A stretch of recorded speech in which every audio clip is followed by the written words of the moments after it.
fed up of being paraded around and is driving. It began as whispers, late-night phone calls, and quiet concern from people who'd once called him the fun one, the wild royal with the crooked smile. But lately, those same friends have been using darker words. He's not the same. One of them told a reporter off the record. He's unraveling. Harry, once the world's most adored rebel, royal, is reportedly on the edge, not because of scandal, not because of money, but because of something deeper, heavier. The quiet implosion of a life built on contradictions. He left his kingdom to protect his peace. Now, it's the one thing he can't seem to find. Magically get better on their own and everyone else will figure it out so that he doesn't have to? That sounds like a... People close to him say the signs have been there for months. The long absences from home, the hollowed expression in recent photos, the public statements that swing from defiant pride to aching nostalgia. And then there are the reports, unconfirmed but persistent, that the prince and his glamorous wife are living separate lives inside their Montecito mansion. One source put it bluntly, she's running the empire. He's trying to survive it. I think he's just living in the past. Meghan told him that and told us that he's still very much... At first, no one wanted to believe it. After all, they had seemed unstoppable. The runaway royals rewriting history, forging their own path under California sunshine. But somewhere along the line, something cracked.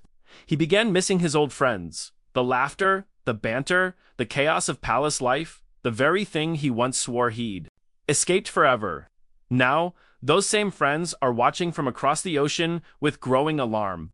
He's trapped, one insider said. Emotionally, mentally, maybe even physically. It's not what he thought it would be. The cracks became public after a strange article appeared online under his name. A reflective essay about British bravery and national spirit. The tone was oddly formal, almost robotic. He didn't write that, said one of his oldest military friends. He couldn't have. It sounded like something his team cooked up to make him sound patriotic again. But the message inside the essay made headlines for one reason.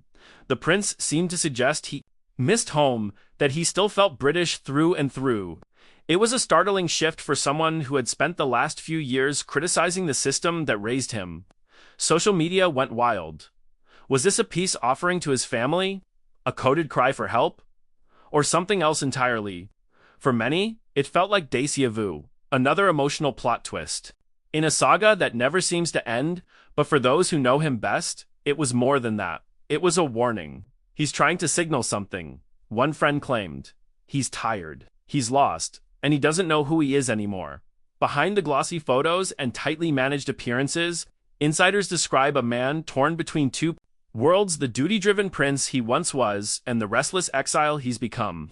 His wife, a powerhouse of ambition and strategy, has reportedly grown frustrated with his emotional fragility. She thrives under the spotlight, he shrinks from it. She's plotting her next media venture. He just wants quiet. They're moving in different directions, another friend revealed. She wants global influence. He wants to go home. Harry is planning a shameless return to the UK in 2026 with a plan to, and I quote, sow the seeds for a In fact, those close to the couple say he's recently begun reaching out quietly to a few people back in his homeland. Not palace officials, not family members, but old friends, veterans, and trusted helpers who once worked alongside him. He's asking questions. One of them confided about logistics, about what it would take to come back. The word comeback has now become the phrase that terrifies his inner circle. Because returning after everything that's been said, after all the bridges burned, would be nearly impossible. But then again, so is staying. As one former aide described it, he traded the palace walls for a gilded cage in California. At least back then, he knew the rules. Now it's chaos, a constant battle for attention, for sympathy, for narrative control. And he's losing himself in it. The most recent public sighting didn't help. A viral clip from a sports event showed the prince sitting stiffly beside his wife, eyes vacant, a forced smile plastered across his face as she waved enthusiastically for the cameras. The footage spread online like wildfire. He looked like a hostage, one commentator joked.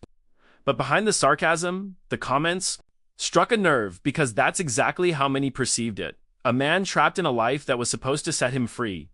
Even American media, once firmly in the couple's corner, has begun to turn. Talk show hosts now mock what they call his California captivity. Analysts dissect his body language like a crime scene.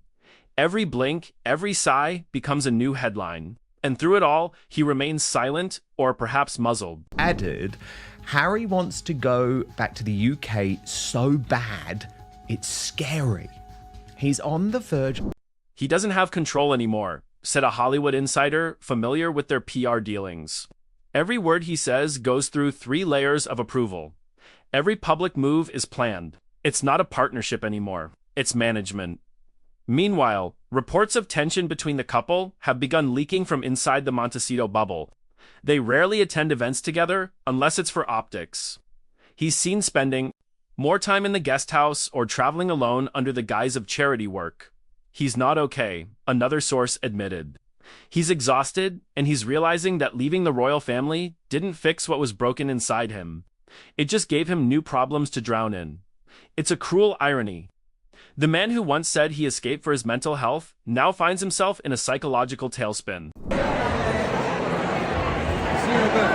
Friends say he's haunted by guilt over the things he's said, over the relationships he's lost, and perhaps over the growing suspicion that the life he built isn't really his anymore. In recent weeks, rumors have circulated that he's been in touch with a therapist back in the UK, the same one who counseled him during his army years.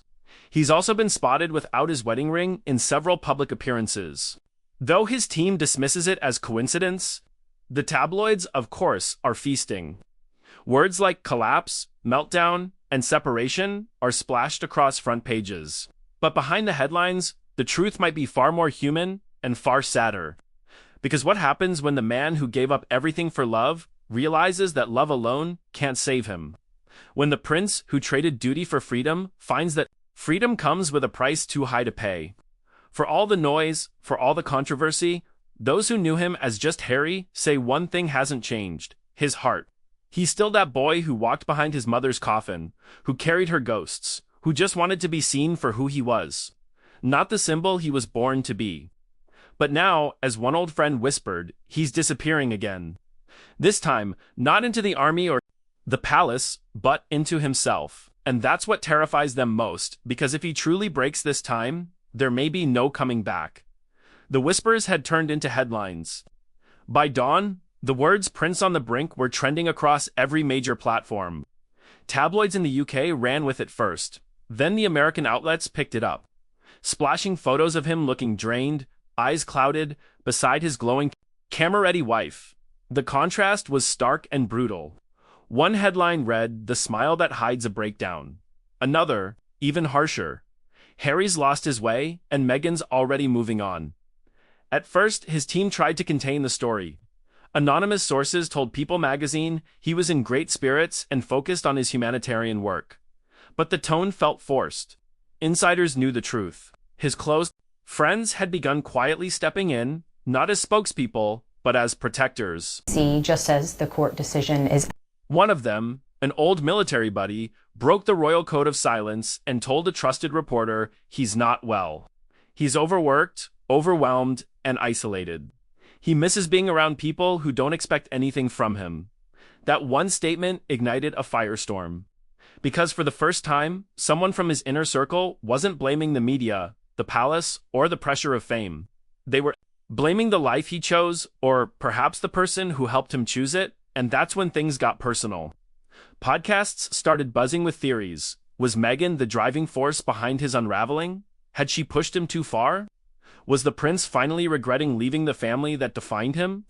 The tone wasn't subtle, it was venomous, the kind of speculation that feeds on sympathy while twisting the knife. And just when it looked like the chaos might consume him, something unexpected happened. His old friends began quietly organizing. A few of them, veterans, schoolmates, and a handful of longtime helpers, started a private group chat. The goal wasn't gossip, it was intervention. "He's not listening to in Hollywood," one of them told The Telegraph. "He needs people who remember who he was before all this.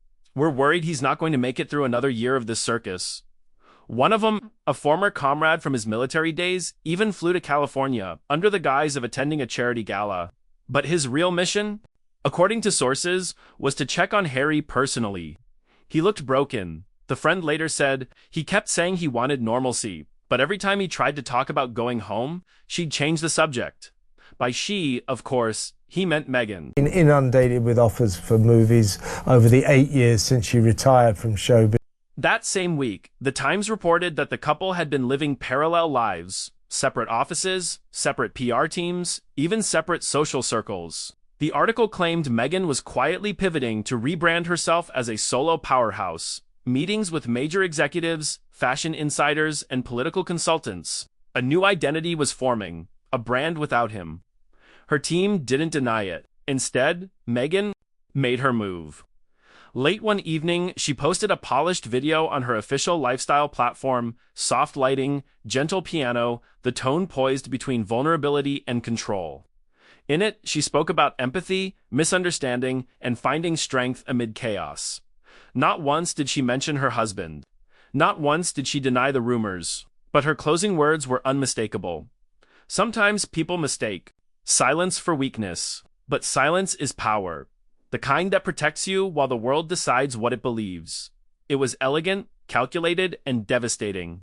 Because while she framed herself as the misunderstood figure, the internet filled in the blanks. She was distancing herself. Within hours, her clip went viral. Supporters hailed her as Grace under fire.